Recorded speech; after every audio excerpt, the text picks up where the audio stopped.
guys, சிம்பிளாக ஒரு party chicken taste wise so ஒரு அல்டிமேட்டுங்க. சிக்கன் தான் எடுத்துருக்கேன், வாஷ் பண்ணி எடுத்தாச்சு. கர்டு வந்து எடுத்துக்கிறேன்.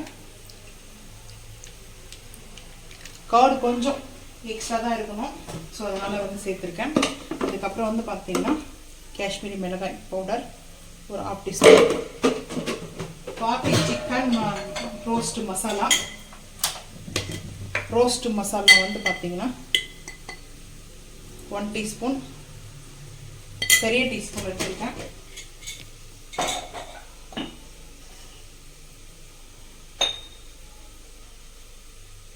கல்லுப்பு கொஞ்சமாக எடுத்துருக்கேன். ஸோ இஞ்சி பூண்டு பேஸ்ட் வந்து பார்த்தீங்கன்னா ஒரு 1 டீஸ்பூன். இது மேரினேட் பண்ணிவிட்டு பிரியாணி செஞ்சுட்ருக்கோங்க. ஸோ அந்த பிரியாணி செஞ்சதுக்குள்ள அது ரெடி ஆகிடணும். ஸோ 1 டீஸ்பூன் வந்துட்டு ஜிஞ்சர் கார்லிக் பேஸ்ட். இப்போ நம்ம மேரினேட் பண்ணிக்கலாம். பார்ட்டி சிக்கனுக்காக மேரினேட் பண்ணி ரெடி பண்ணி சிக்கன் வச்சாச்சுங்க.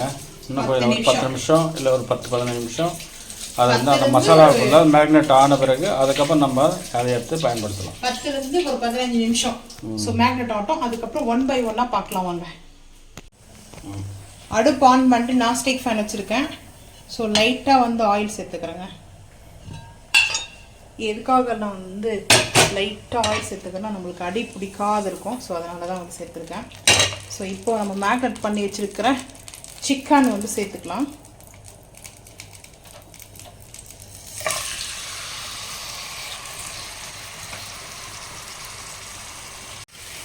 ஸோ நல்லா ஓப்பன்லேயே இருக்கட்டும், கேப் போட வேண்டாம். கேப் போட்டால் வாட்டர் ரிலீஸ் ஆக ஆரம்பிக்கும். ஸோ அதனால் நான் என்ன செஞ்சுருக்கிறேன்னா கேப் போடாமல் இந்த பார்ட்டி சிக்கன் வந்து நல்லா குக் ஆகட்டும். ஸோ வாட்டர் ரிலீஸ் ஆகும், கொஞ்சம் ஹெவியாக வரும். பட் அதனால தான் நான் வந்துட்டு தயிர் சேர்த்துருக்கோம். ஆமாம், கர்டு இருக்குது. ஆக்சுவலாக வந்து சிக்கன்லேயே வாட்டர் வந்து ரிலீஸ் ஆகும். இப்போ வாஷ் பண்ணும்போதுலாம் நம்ம யூஸ் பண்ணுறோம் இல்லையா வாட்டரை. ஸோ எவ்வளோ தண்ணி இருக்கும் பாருங்க. கேப் போட்டோம்னா அது டக்குன்னு அந்த ஸ்டீமுக்கு வந்து ஹெவியாக வாட்டர் வந்து ரிலீஸ் ஆக ஆரம்பிக்கும். அதுக்காக தான் நான் கேப் போடலை. ஸோ வந்து ஒரு 5 நிமிஷம் இப்படியே இருக்கட்டும், பார்த்துக்கலாம். அவங்க நல்லா சிக்கன் மேரினேட் ஆகிட்டு இருக்குது. ஸோ சிக்கன் வந்து பார்த்திங்கன்னா குக் ஆகிட்டு இருக்குது. இந்த எதுவும் இதுக்கப்புறம் சேர்க்க வேண்டாம். ஸோ இதில் பார்ட்டி சிக்கனில் டிஃப்ரெண்ட் டைப் ஆஃப்ல இருக்குது. ஆனால் இது கொஞ்சம் ரொம்ப சிம்பிளான ஒரு டிஃப்ரெண்ட் டைப் ஆஃப்ல எடுத்துருக்கேன். ஸோ என்னென்னா இப்போது ஆயில் வந்து கொஞ்சமாக அப்படியே சேர்த்துக்கலாம். லைட்டாக ஆயில்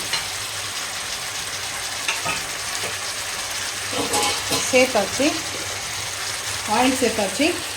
ஆனியன், ஸோ ஒரு ஆனியன் பொடிசாக சாப் பண்ணி வச்சுருக்கேன். ஸோ அது சேர்த்தாச்சு. ரம்பா லீஃபு, லெமன் லீஃபு, சினமனோட லீஃபு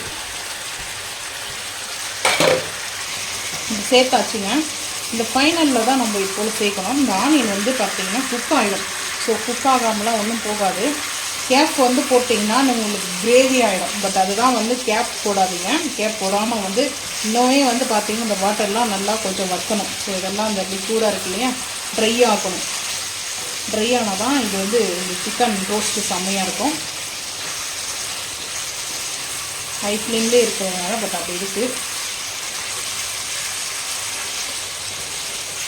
இதில் ஆக்சுவலாக கஸ்தூரி மேத்தி ஆட் பண்ண நான் ஆட் பண்ணலை. ஸோ இப்போ வந்து ஒரு கைப்படி அளவுக்கு புதினா கொத்தமல்லியும் சேர்த்துக்கிறேன். ஃபைனல் டச்லையும் கொஞ்சம் சேர்த்துக்கணும். நான் 2 கைப்படி அளவுக்கு சேர்த்துருக்கேன் புதினா கொத்தமல்லி.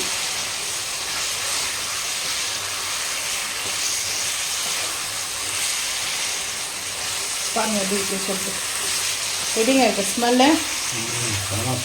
நல்லா இருந்தால் கூட சொல்ல மாட்டீங்களா, அவ்வளோ ஈகோ. அதனால தான் ஒரு மாதம் உங்களுக்கு வந்து நான்வெஜ்ஜை செய்யாமல் விட்டேன். இப்போ தெரியுதா உங்களுக்கு அந்த கஷ்டம் என்னன்ட்டு? அப்போ கூட சொல்ல மாட்டீங்களே. இது கொஞ்சம் பெரிய ஃபேனாக தான் நல்லாயிருக்கும். நல்லா ரோஸ்ட் ஆகணுங்க.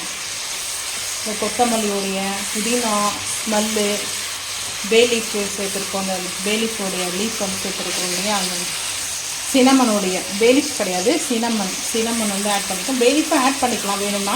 ஸோ நான் வந்து பேலீஃப்லாம் வந்து நம்ம பவுடராக வந்து மசாலா ரெடி பண்ணதுனால நான் வந்து அப்படியே சேர்க்கல. இன்னும் 5 நிமிஷம் வச்சு பார்க்கலாம். லைட்டாக அந்த garam masala final டச்சில் pepper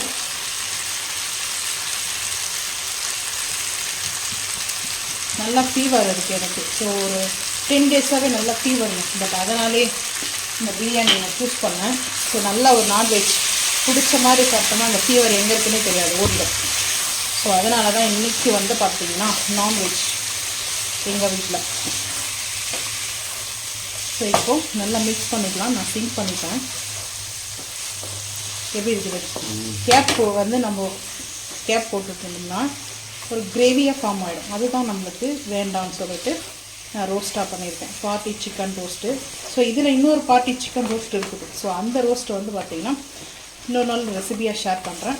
so இப்போ ஃபைனலில் வந்து பார்த்திங்கன்னா புதினா கொத்தமல்லி லைட்டாக சேர்த்துட்டு ஒரு டச் ஆஃப் டெக்கரேஷன் பண்ண மாதிரி இருக்கும். அவ்வளோதாங்க. இப்போ ஐ க்ளீன் பண்ணிவிட்டு ஸோ அடுப்பு ஆஃப் பண்ணிக்கலாம்.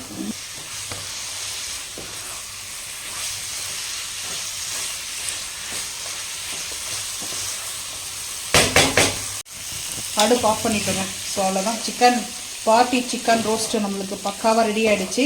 ஸோ இது பக்காவாக வந்து ஒரு நாட்டுக்கோழி டேஸ்ட்டில் இருக்கும், மட்டன் டேஸ்ட்லேயும் இருக்குங்க. ஸோ செம்மையாக இருக்குங்க. ஸோ அவ்வளோதாங்க. சிம்பிளாக வந்து பார்த்திங்கன்னா இந்த வீடியோ பார்த்து நீங்களும் செஞ்சு சாப்பிட்டு மறக்காமல் வந்து கமெண்ட் பண்ணுங்கள். இந்த வீடியோ பிடிச்சா லைக் பண்ணுங்கள், ஷேர் பண்ணுங்கள், சப்ஸ்கிரைப் பண்ணுங்கள், பெல் ஐக்கான் வந்து கிளிக் பண்ணுங்கள், மறக்காமல் சேனல் வந்து ஃபாலோ பண்ணுங்கள். அப்போ தான் நம்ம போகிற வீடியோ உங்களுக்கு நோட்டிஃபிகேஷனாக வரும். தேங்க்யூ.